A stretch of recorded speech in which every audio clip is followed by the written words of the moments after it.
আপনাদের জানিয়ে রাখি, টানা বৃষ্টিতে বেহাল রাস্তা। রানাঘাটের আনুলিয়ার রাস্তার অবস্থা একেবারে বেহাল। রানাঘাট মহকুমা হাসপাতালে যাওয়ার পথ প্রশাসনকে জানিয়েও কোনো রকম কিছু সুরাহা হয়নি এখনো পর্যন্ত, এমনটাই জানাচ্ছেন স্থানীয়রা। রানাঘাটের বেহাল রাস্তার ছবি আপনাদের দেখাচ্ছি।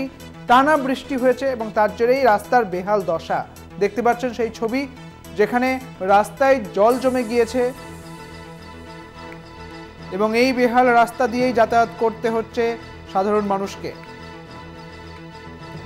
রানাঘাট থেকে সরাসরি রয়েছেন আমাদের প্রতিনিধি সঙ্গীতা চট্টোপাধ্যায়। সঙ্গীতা, কি পরিস্থিতি রয়েছে, সাধারণ মানুষ কি বলছেন এবং প্রশাসনের তরফ থেকেই বা কি ব্যবস্থা নেওয়া হয়েছে?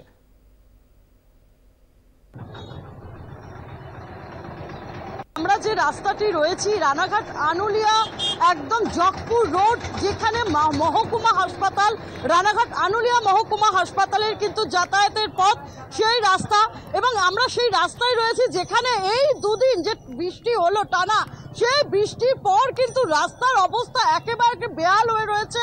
রাস্তা পুকুর হয়ে আছে না রাস্তা, এটা বোঝা যাবে না। এবং এই রাস্তা দিয়ে কিন্তু নিত্যদিন হাসপাতালে যেতে হচ্ছে, যে রোগী পরিবহন করছে অ্যাম্বুলেন্স, এবং শুধু অ্যাম্বুলেন্সই নয়, ছোট বড় গাড়ি, বিভিন্ন গাড়ি যাচ্ছে। মানুষকে কিন্তু প্রাণের ঝুঁকি নিয়ে কিন্তু এই রাস্তায় চলাফেরা করতে হচ্ছে।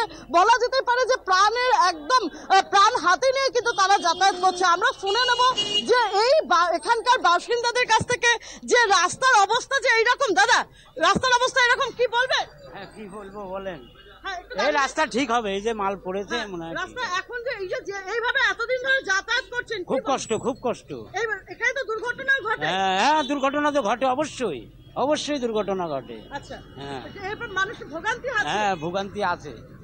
হ্যাঁ, দেখো এখান দিয়ে কিন্তু তারা বাজার করে যাচ্ছিলেন, যেহেতু সামনেই কিন্তু বাজার, সেই বাজার নিয়ে যাওয়ার সময় কিন্তু আমি এক ব্যক্তির কাছে শুনলাম, আমি আরো একজনের কাছে শুনবো যে এই রাস্তার অবস্থা কিরকম আছে, রাস্তার অবস্থা যে এইরকম অবস্থা, কিরকম মানে যাতায়াতের পথে কিরকম মনে হচ্ছে?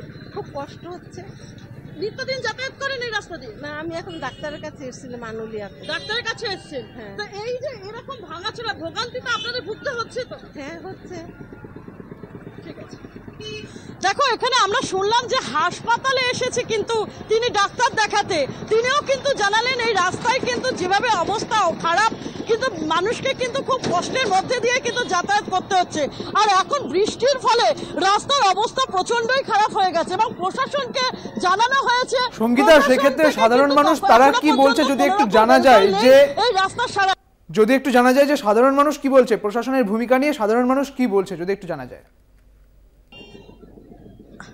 আচ্ছা, রাস্তার তো এইরকম অবস্থা, দীর্ঘদিন ধরে যাতায়াত করছেন, এইভাবে রাস্তা পড়ে রয়েছে, কি বলবেন? রাস্তা খারাপ, এটা তো অবশ্যই ঠিক করার দরকার, এটা তো ইমিডিয়েটলি ঠিক করার দরকার। প্রশাসনকে জানিয়েছিলেন? প্রশাসনকে আমরা তো, আমাদের বললে কোনো কাজ হবে না। আচ্ছা, দেখো এক টোটো চালকও কিন্তু বললো যে প্রশাসনকে বলে ওনাদের কোনো কাজ হবে না। একদমই তাই, এবং স্থানীয়রা অভিযোগ করছেন যে আমরা বললে কোনো কাজ হবে না। দেখতে পেলেন সেই বেহাল রাস্তার ছবি। সঙ্গীতা আমাদের সেই ছবি দেখালো, আমাদের সঙ্গে ছিলেন আমাদের প্রতিনিধি সঙ্গীতা। অনেক ধন্যবাদ সঙ্গীতা তোমাকে।